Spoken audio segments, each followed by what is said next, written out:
For he is a chosen vessel of mine to bear my name before Gentiles, kings, and the children of Israel. For I will show him how many things he must suffer for my name's sake.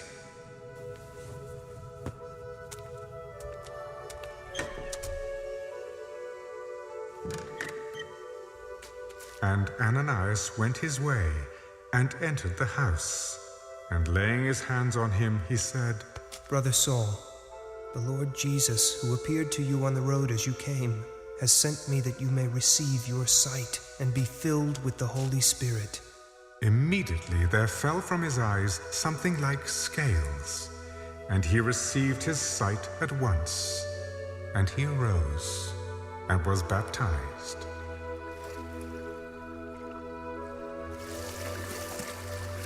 So when he had received food, he was strengthened. Then Saul spent some days with the disciples at Damascus. So again, a really pivotal story in the early history of the Christian faith. And what we'll do today with it is we'll kind of go through the basic storyline to make sure we understand all the critical details.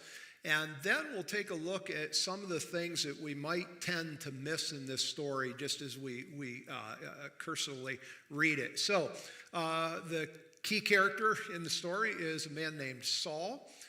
Saul is a Pharisee, and remember we talked about the Pharisees last week. Pharisees are a defined sect within first century Judaism.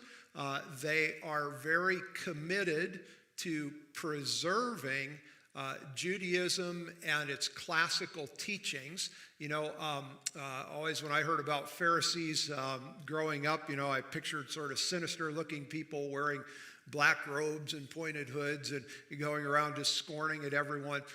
This is unfair characterization of the Pharisees. At the core, they're not bad people. They're people who are very passionate about their Jewish faith. They want to preserve and defend Judaism against things culturally that seeming to be attacking it or detracting from it. And, you know, we talked a little bit last week as religious institutions become more formalized and organized, oftentimes some of the passion for the faith or the religion that's espoused gets channeled into protecting and preserving the institution.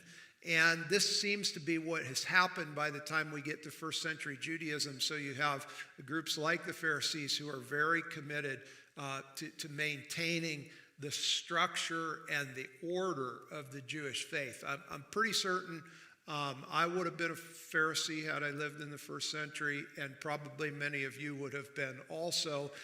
They were people who were passionately committed to preserving Judaism as they understood it, and they're very concerned about this new sort of renegade Jewish teacher prophet named Jesus, who has gathered around him a significant enough following at this point that the followers of Jesus are starting to be identified.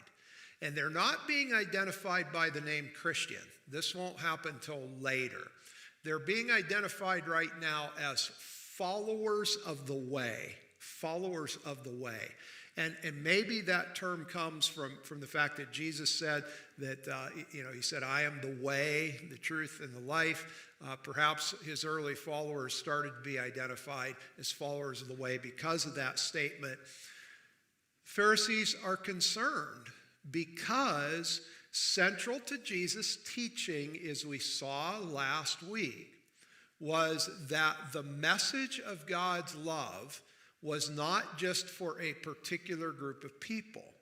It was for all people. And as institutions become more focused on self-preservation,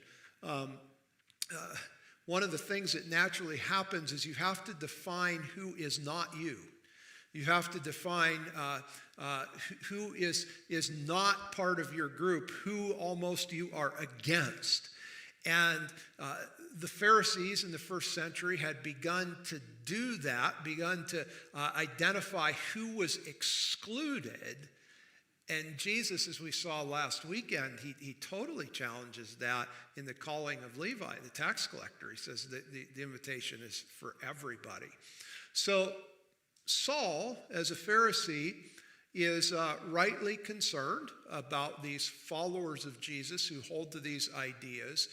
And we're going to meet Saul actually earlier in the book of Acts this week as we read. We're going to meet Saul as a young man. He's present at the killing of the first Christian martyr named Stephen. And in an interesting little literary detail, the text tells us that Saul is essentially, he's holding the coats of the people who are killing Stephen. And this Saul will become a passionate advocate for trying to squash the message of Jesus through his followers. So we find in chapter 9 of the book of Acts, he's secured permission from the high priest to go to Damascus and there find followers of the way and arrest them. And again, just kind of an aside, as we're in a little more of a classroom format these days, in first century Judaism, you have this interesting mix between legal and religious authority. So, ancient Judea is under the authority of Rome. It's also under the legal authority of the temple or the chief priests. So the priests have the ability to issue this edict that allows Saul to go and arrest followers of Jesus. So he's on his way to Damascus when he has this incredible experience. He describes it as this light from heaven that shines, a voice from heaven that speaks. The light blinds him. He was blinded by the light.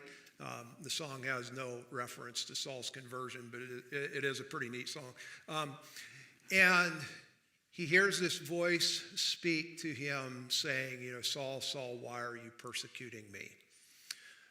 He's led by his followers into the city of Damascus.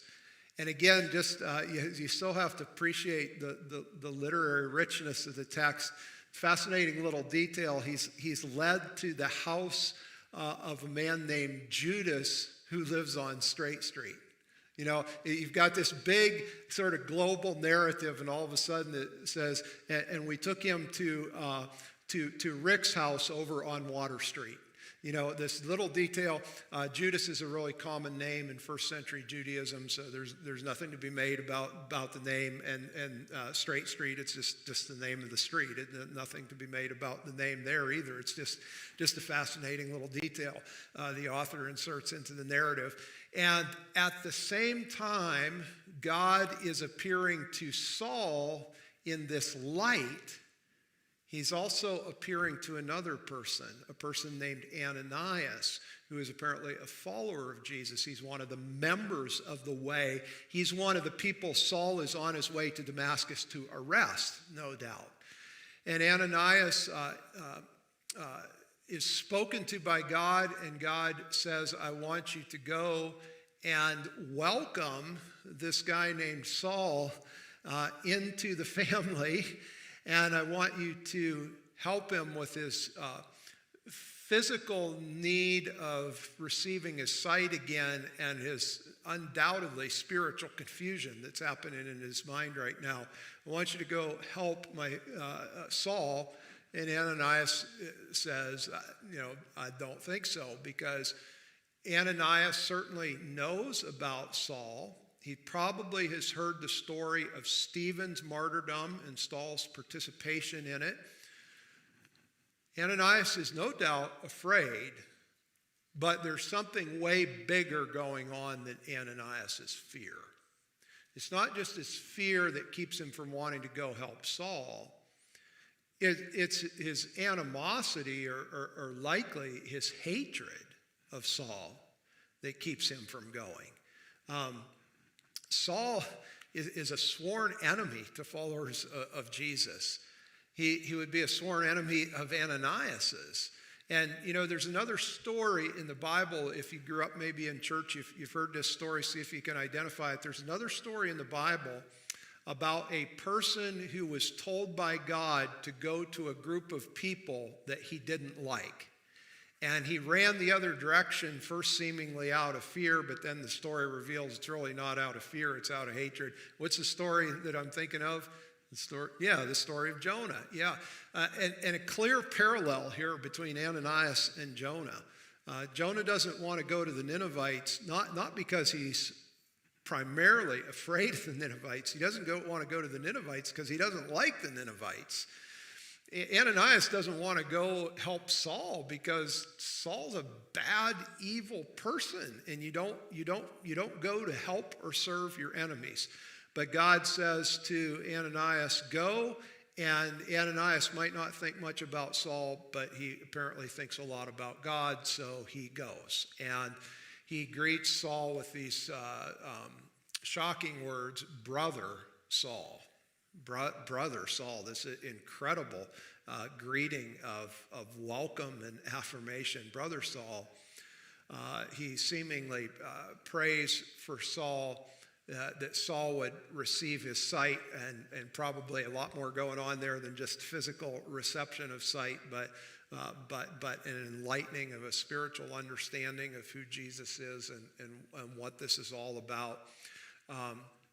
And Saul receives his sight back, and then is baptized seemingly immediately as this sign or declaration that he has now become a follower of Jesus. He's become a member of the way. So you have this dramatic conversion of a person who starts as an enemy of Jesus, ends as a follower of Jesus. And Paul will shortly hereafter Saul will begin to use the name Paul, which is how most of us know him. And Paul, the name Paul is just a Latinized or Romanized version of the Jewish name Saul. So Paul takes this new name, probably trying to symbolize or signify that something big changed in me, and I'm using a new name almost to make that evident. There's so much in this story that could be commented on. There's so much imagery. There's so much symbolism. I think there's probably even some allegory working in the story that we could really spend a month of sermons trying to talk through the significance of this event. We won't try to do that today, but I think instead what we'll do is what we did with the text last week, try to look at a few things that when we hear the story or read the story, we might quickly gloss over. And these are things that I certainly had glossed over until other people helped me see them. And the first thing I want us to consider is the identification of Jesus with his followers. The identification of Jesus with his followers. And this gets a little heady for a minute, but it's really, really worth the journey. So engage with me here for just a few minutes. When Jesus speaks to Saul from the light, what does he say? He says, Saul, Saul, why do you persecute me? And then, remember, Saul asks the question, who's speaking? And the voice says, I am Jesus whom you are persecuting. Why do you persecute me? I am Jesus whom you are persecuting. Now, objectively speaking, who was Saul persecuting? He wasn't persecuting the historical Jesus. The historical Jesus had long since left the scene. He'd been ascended into heaven in the early chapters of Acts, as we'll read at the beginning of this week. Saul is persecuting the followers of Jesus. But in this telling statement that's made not just once, but it's repeated, I am Jesus whom you're persecuting, Jesus makes this identification of his person and presence with his followers. Jesus makes this identification of his person and presence with his followers. And that needs to start to mess with our head a little bit, because that's starting to do some stuff. Philosophers would talk about ontologically, like the nature of our being, or metaphysically what ultimately is real. It's starting to work on that level, because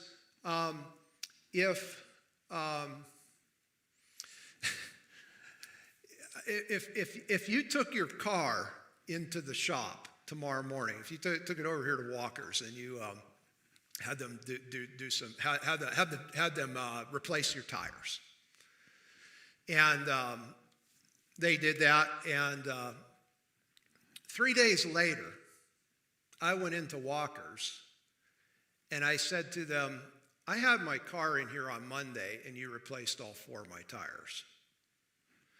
And they would look at their records and say, no, Brian, we replaced the tires for Greg on Monday, but we didn't replace the tires for you. And I said, no. You replaced the tires for me. They would say, Brian, you've been working too hard. You need to take a break. Something's not right. But this is what Jesus does in this statement. And it's not the only time he does it. In fact, we run into statements like this a number of times in the Gospels, and then Paul will make crazy statements like this a number of times in his writings, where the person and presence of Jesus is equated or embodied in the lives of his followers. Now, if this is even fractionally true, think about the impact of that in the practical dimensions of my life. Is there a degree to which I embody the person and presence of Jesus in my own individual, uniquely defined life? Because if I do, that turbocharges my existence, doesn't it? Because I now become the bearer of some form of the presence of Jesus into the relationships and environments I function in every day. Which means people's understanding of Jesus might largely be dependent on how they understand me. Now, this needs to be mind-blowing, because again, as much as I love Greg, I'm not sure I want him to be the representation of me everywhere I go. And I'm pretty sure you don't want me to be representing you, right? But now this seems to be what God has intended in the person of Jesus and his presence associated with my being, which of course is what the Christian faith has affirmed from essentially the beginning of time. It's why you have people like St. Francis saying, 1,000 years ago, preach the gospel, and if necessary, use words. Somehow your life becomes the embodiment of the reality of Jesus. More recently, Gerard Manley Hopkins in his great poem, Christ Plays in 10,000 Places, that somehow the manifestation of Jesus to the world is connected to my present acting in the world.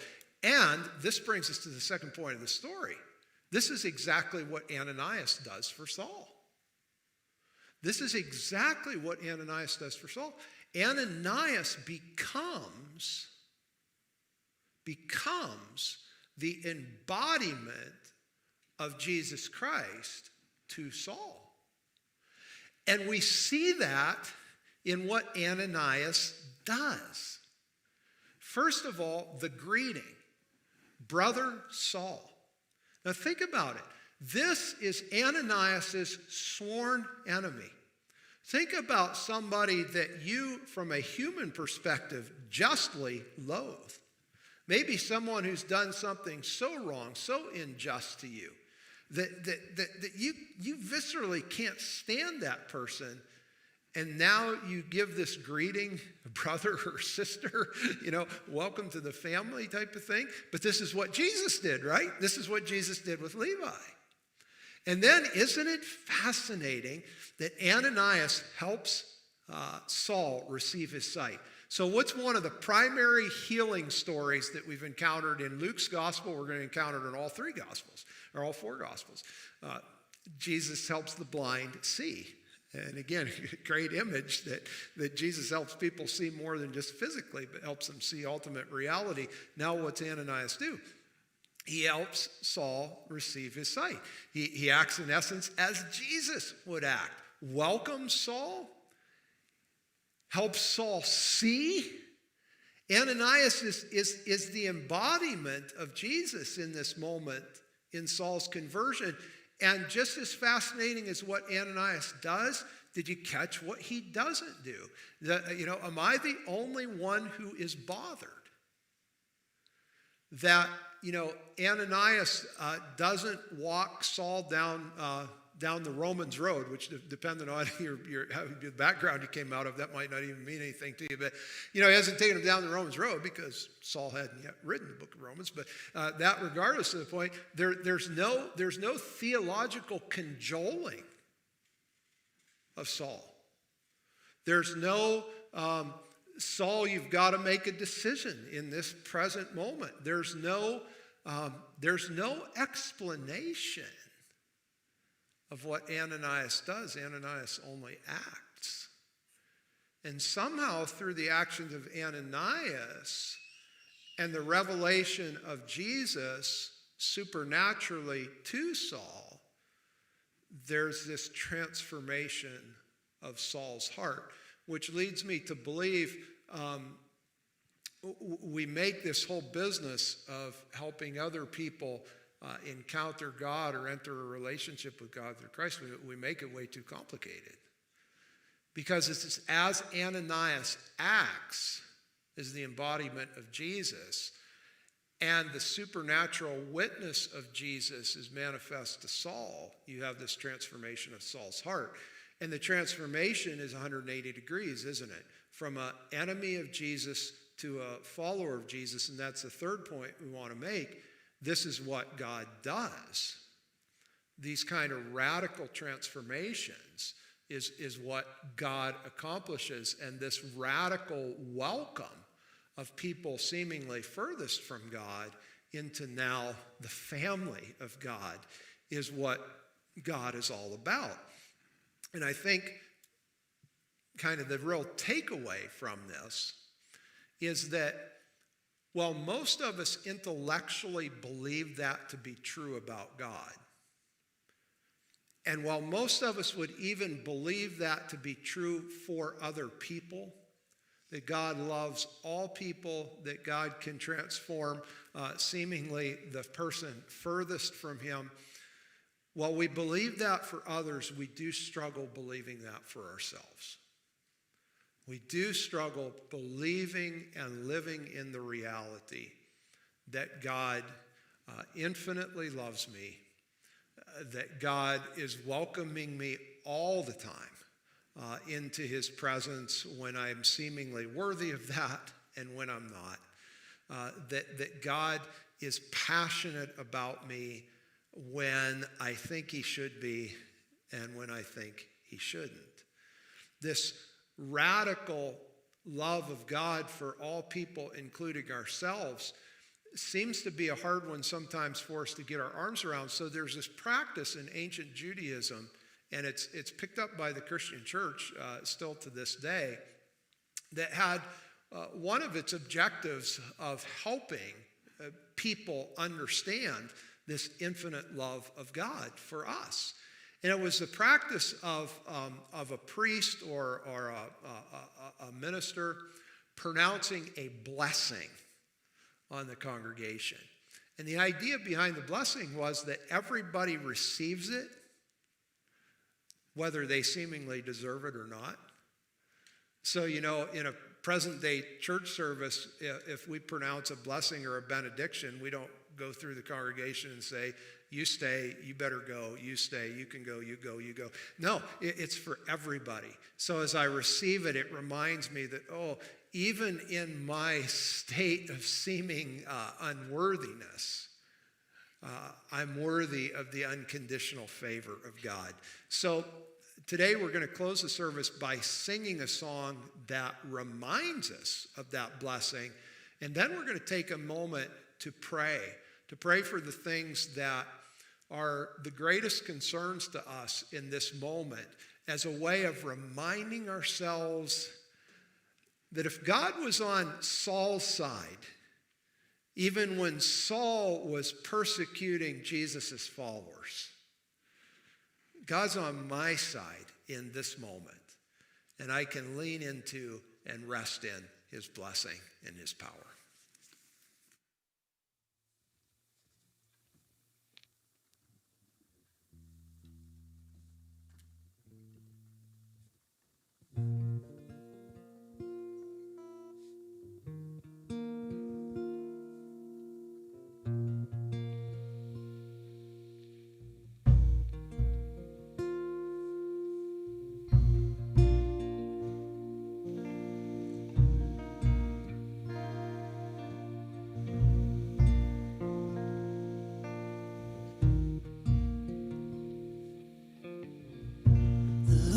Bless you and keep you, make his face shine upon you, be gracious to you. The Lord turn his face toward you and give you peace.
message and the words of this song just absorb into ourselves and our lives and our hearts, I want to share with you a great prayer exercise that may not only be effective for you right in this very moment, but that you can have available to use anytime. Just do this with me right now. Just close your eyes if you would. Go ahead, close your eyes. And with your eyes closed, I want you to think about something in your life right now that you are facing that is a problem. You are worried about it. It is causing you grief or struggle.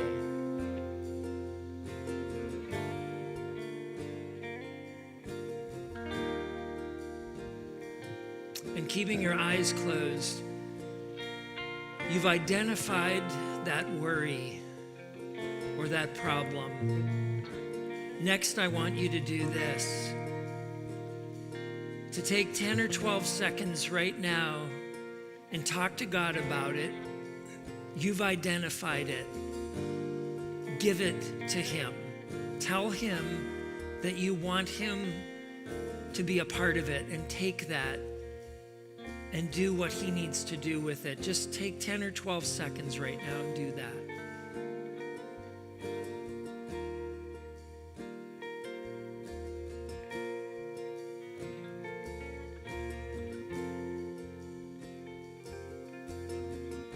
So you've identified that problem. You've given it to God. The next thing is to continue keeping your eyes closed and envision God with your problem. He has taken it from you. He is holding it with you. He is in the middle of it. And you are no longer carrying it by yourself. Let the weight of your problem and the worry that it causes you be lifted up off of you. Imagine that for the next 10 seconds.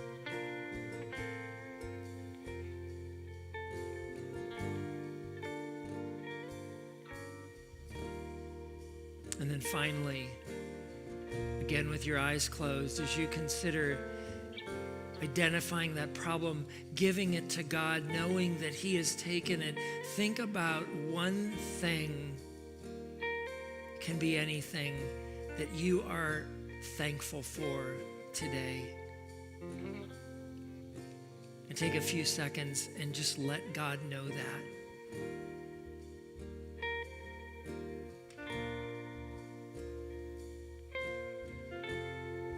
God in heaven, we are a blessed people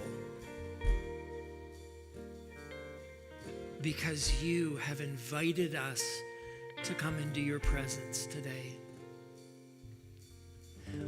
We are a blessed people because though we walk through this life and we may have worries and anxieties and problems and challenges and failures, we have a God who wants to carry us through and carry those things with us as well.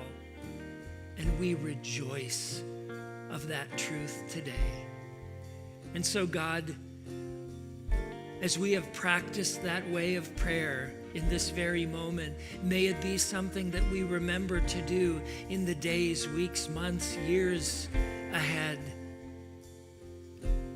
Acknowledging your presence in our life, letting you carry us through, and thanking you for those moments when you have so greatly blessed us. It's in your name that we pray all of this.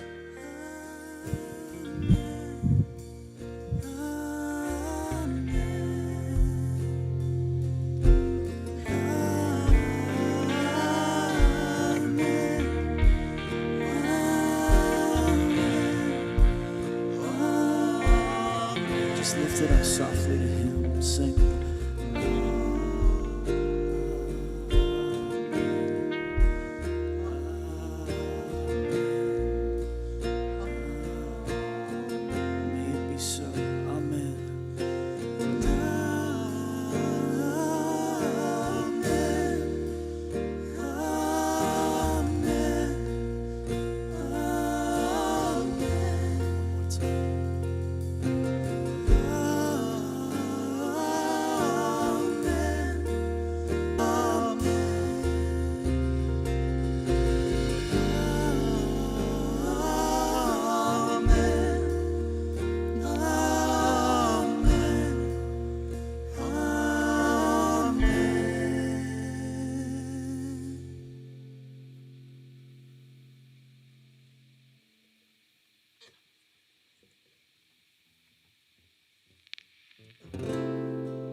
working in this place. I worship you. I worship you. You are here, moving in that place.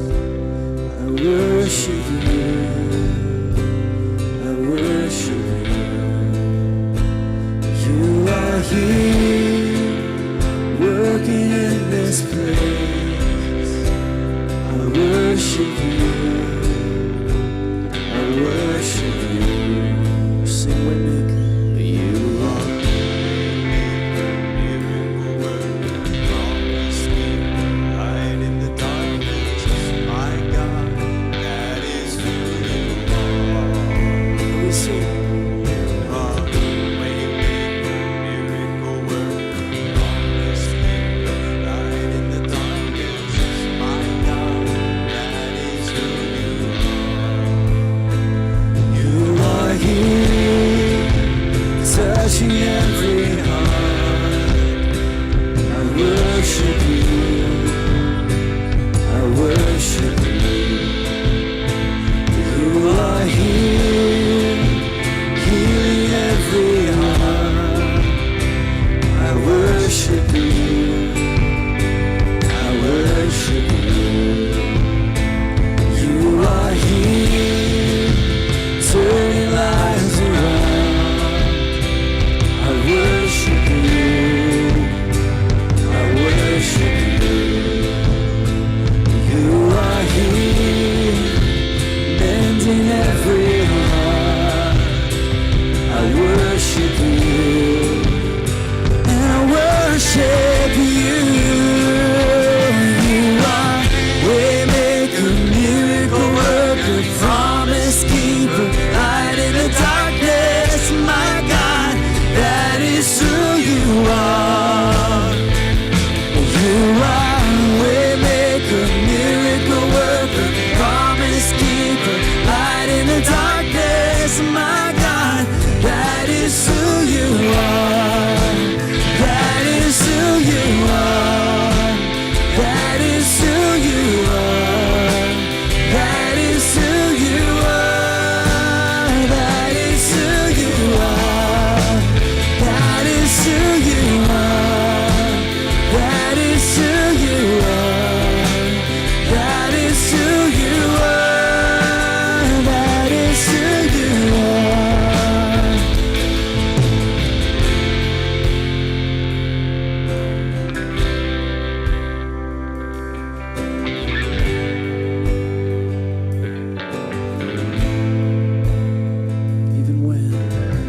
Even when I don't see it, you're working.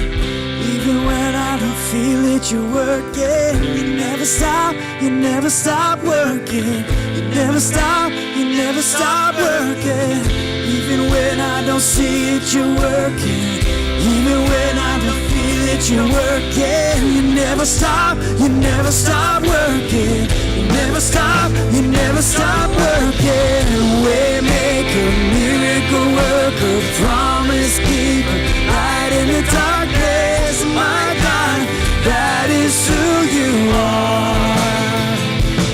You are waymaker, miracle worker, promise keeper, light in the darkness. My God, that is who you are. That is who you are.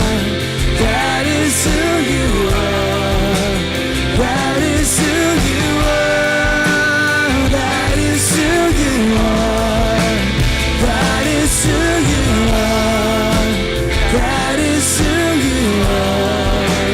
That is who you are. That is who you are.